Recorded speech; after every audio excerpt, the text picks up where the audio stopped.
Magluto tayo ngayon ng sinaing na tulingan na may taba. Sorry sa mga taba dyan, ha. So, gagawin lang natin. Meron tayo ditong yung mga sangkap. Ayan.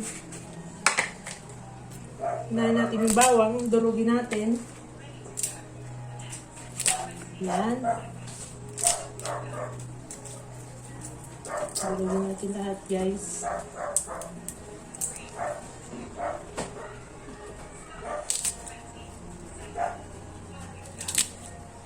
So, guys, yan.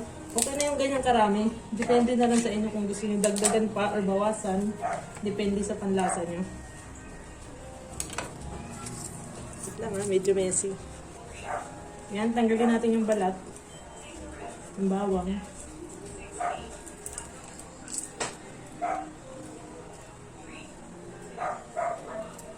Ayan. Ito palang tulingan, guys, linis na to. Hinati ko lang siya sa dalawa.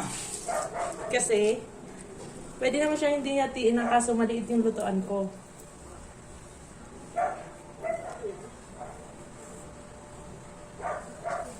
Ayan. Pagtapos ka na sa bawang, sibuyas naman. Balat naman natin.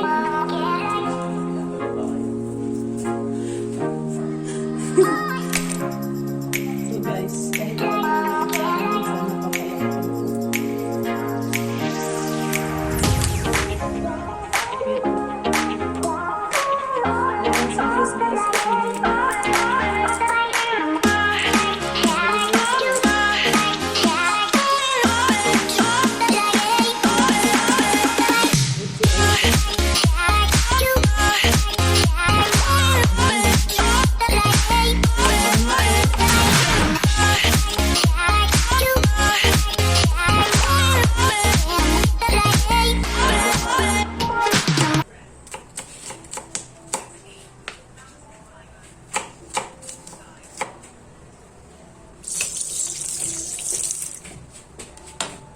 lagay ulit natin siya dito.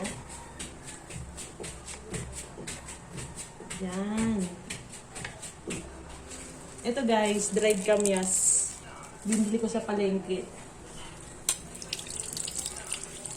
Kung may fresh kayo, much better.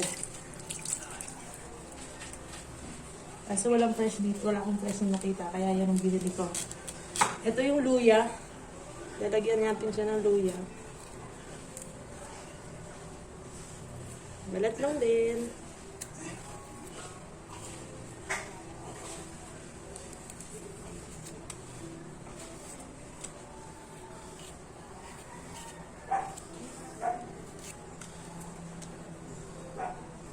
So, ayan guys. Tapos na natin balatan yung luya.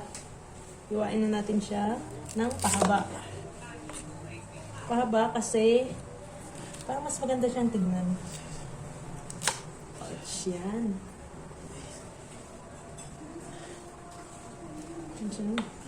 Ang tulis ng ating kutsilyo eh.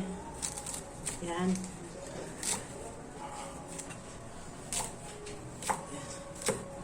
Kumain lang natin ito ng ganyan.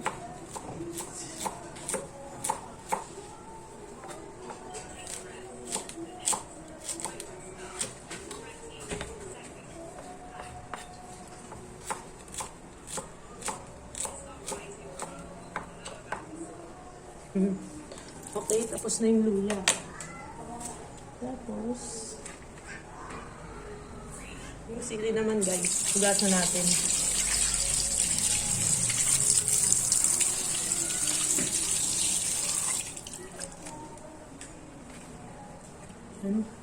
Hindi natin siyang hiwain sa dalawa.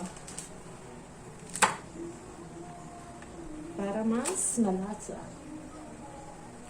Nanunukot yung lasa niya. Yan. Tapos, ayan na.